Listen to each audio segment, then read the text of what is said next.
Hello, everybody. My name is Franklin Farnham. I live here in North Andover off Main Street, and I have for the past 18 years. And I come here this afternoon to share my poetry with you, and I hope you enjoy it. So here goes. I wrote this. The title of the poem is Insights. Stars look down upon me, beacons of shimmering light, upon my bed of hemlock, through the dark mystery of night. I close my weary eyes, but not to them, and the owl's lonely cry above my head, I hear him yet. He calls me to the light, the sight and sound of wonder, the unfolding of my life. Here, nested in the forest, I found peace at last. It is the peace of wisdom, not mine to own or boast, but given me to understand that in this universe I am loved and not alone. I spent a little time in the Army and spent some time in Vietnam, and this is what I wrote. Of dreams and passions and desperation. I always wanted to be a soldier, like MacArthur, with lots of stars, epaulets to square my shoulders, tons of decorations, and maybe a couple of dramatic scars. Shiny riding boots like Patton, starchy pants of rigid stance, white silk scarf and helmet of sterling silver, to announce my presence in whatever direction I might advance. I always wanted to be a teacher of English Lit, history, and politics, to hold a BS, Master's, and PhD, Doctor of Letter, Doctor of Law. The campus would respect my text, leather-bound, coded and found in every dorm and class. My lectures would be attended by the bright and rich, and by the young in crowded lecture halls, or in foreign accents, one-on-one. I volunteered for Vietnam, an Army PFC. I came back in one piece to a construction job and poetry. The title of the poem is Drums O'er the Bay. And I wrote this. Now leaps the breakers gray on gray, in a dawn thin and brooding, a sandy green cascade in waves of thunder booming. How light the night, dark and chilling, Land's End on the dunes, through straw wild and blowing, in the pale of a wafer moon. Now waits the sheep upon the shepherd, bundled near the pasture gate, deep in a tufted treasure, their only warmth in a frozen day. How sinks the sun red on red on a muddy pools of shells and rocks, when from the fields to their beds plies the shepherd and his flock. Now sleeps the dark and tragic sea, her boastful waves but timid ripples, and all the stars in silence weep in night's sharp wind and bristle. What mystery weaves man's fate? What theology threads his robes? What better world awaits that found the shepherd on the bay, flies for the first of winter's snow? I wrote the following. The title of the poem is Seas of Destiny.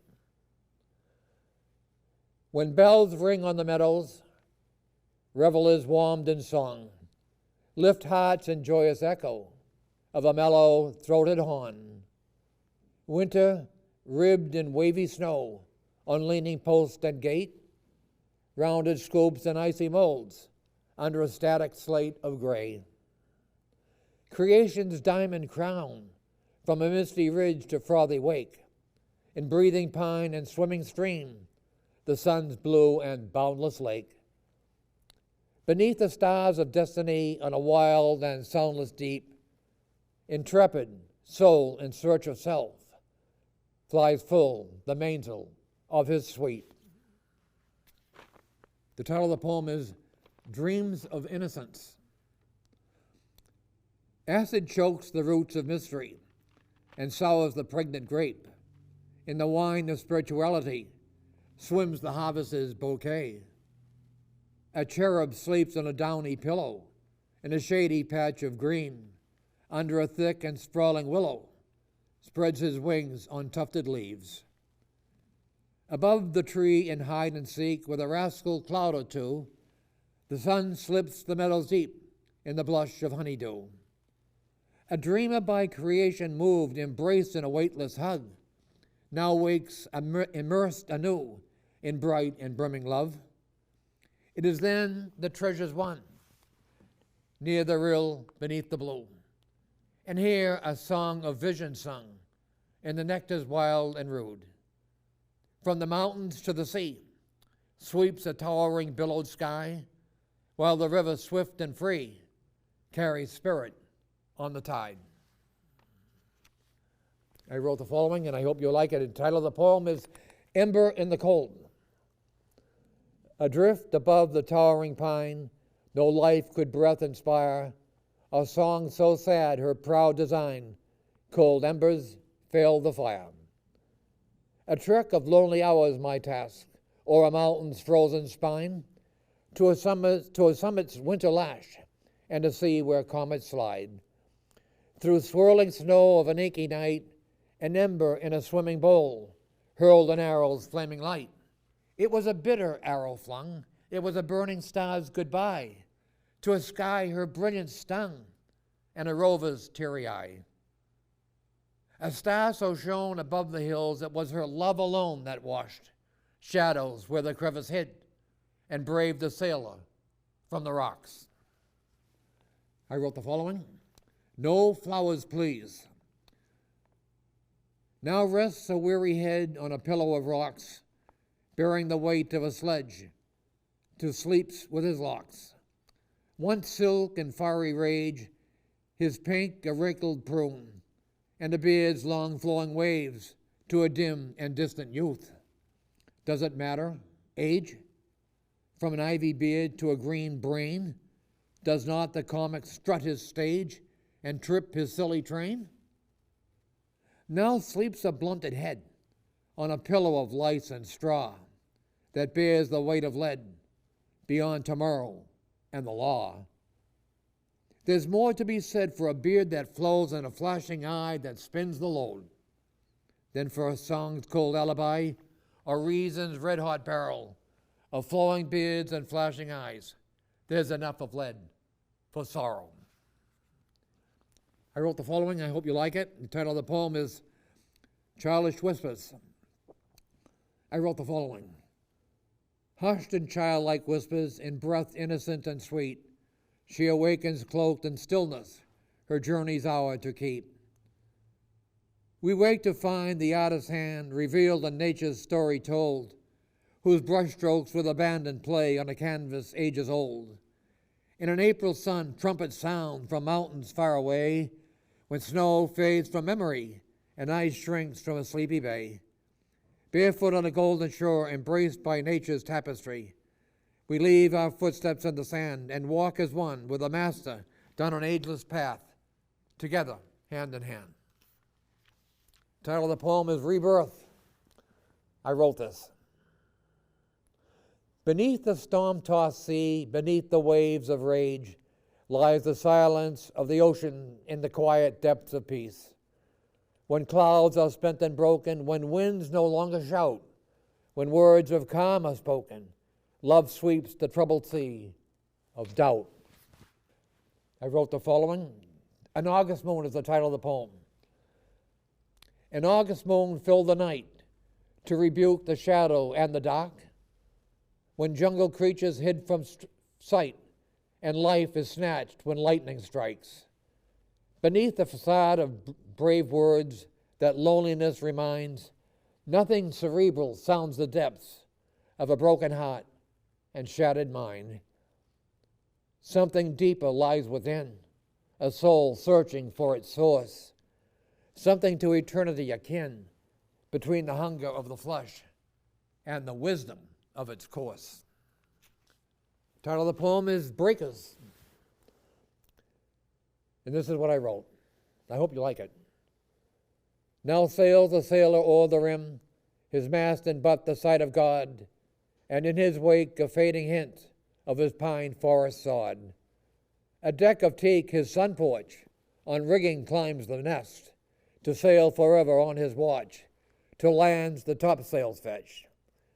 Sail on, proud ship, when your bow splits the rollers, in the furl of the flying jib, and wind lifts the breakers to kiss a singing mist. When the sea is running and the lines are dry, a lonely sailor reads the stars on a gently giving tide. I like this. I hope you will like it too. The Tears of Tears and Truth is the title of the poem. To speak without speaking, stronger words were never said. Struggle through pain to listen. Feel cold feet kiss the dirt. To speak without speaking and bury a tear. Listen to the wind and rain. Explain fear. Kiss the warming sun, embrace love anew. And remember, simple tears are born of simple truths. The title of the poem is Garden Wonder. I wrote the following. Garden, give me now your breath, soft and sweet before the sun. Find your hidden place, green and lush in morning dress. Necklace of silver, beads of red. Garden, whisper to me softly now, that I might share your seed, the world to share. I have no wish to fill my vase, only in your warmth, in awe, to stare. I have a strong feeling about the sea. I don't know why, but I do.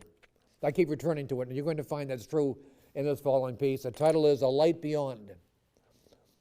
The dark the lighthouse sweeps in eerie soundless turns, but for thunder on the beach, no other voice is heard. Beneath the starless sky, land lifts, falls, and lifts again. To the lonely sailor's eye, she alone is a constant friend. In the crash of the wave and the straining lines, no ship is ever far away from the drowning voice of the brine. An island light sweeps for all sailors on the sea, and lost is he without a star to guide him on the deep. The title of the poem is Riptide. Oh, to tease the green cascading thunder, crashing o'er polished rocks, where swept from view thereunder, their speckled faces cleansed and washed. What sense have they of folly to frolic on the shore and take their cue from heaven to scrub the ocean's floor? Time on her hands. How faint the round clock ticks with hands that drag uphill, in strokes that bold and quick, now weak her labored will.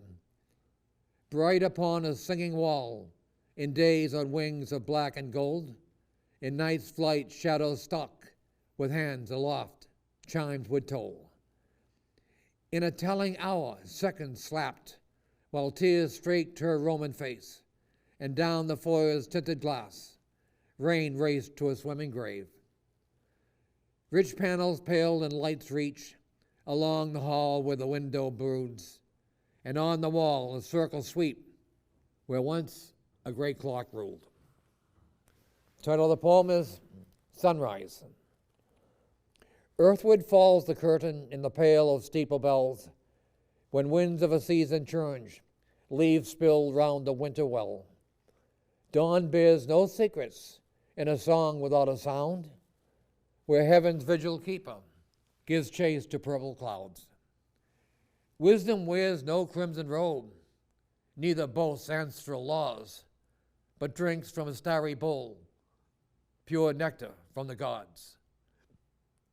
The key is wrapped in eternity.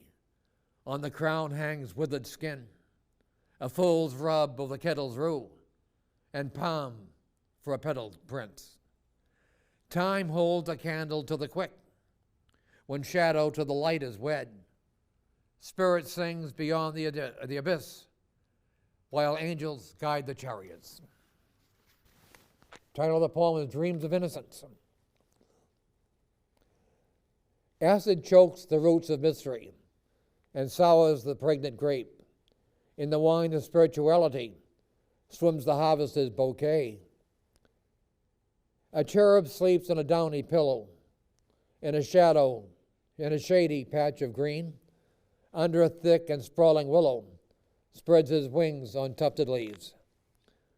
Above the tree in hide and seek, with a rascal cloud or two, the sun slips the meadow deep in the blush of honeydew. A dreamer by creation moved, embraced in a weightless hug, now wakes immersed anew in bright and brimming love. It is then the treasure's won, near the rill beneath the blue, and here a song of vision sung in the nectars wild and rude. From the mountain to the sea sweeps the towering billowed sky, while the river, swift and free, carries spirit on the tide. The title of this poem is Mortality. I wrote the following.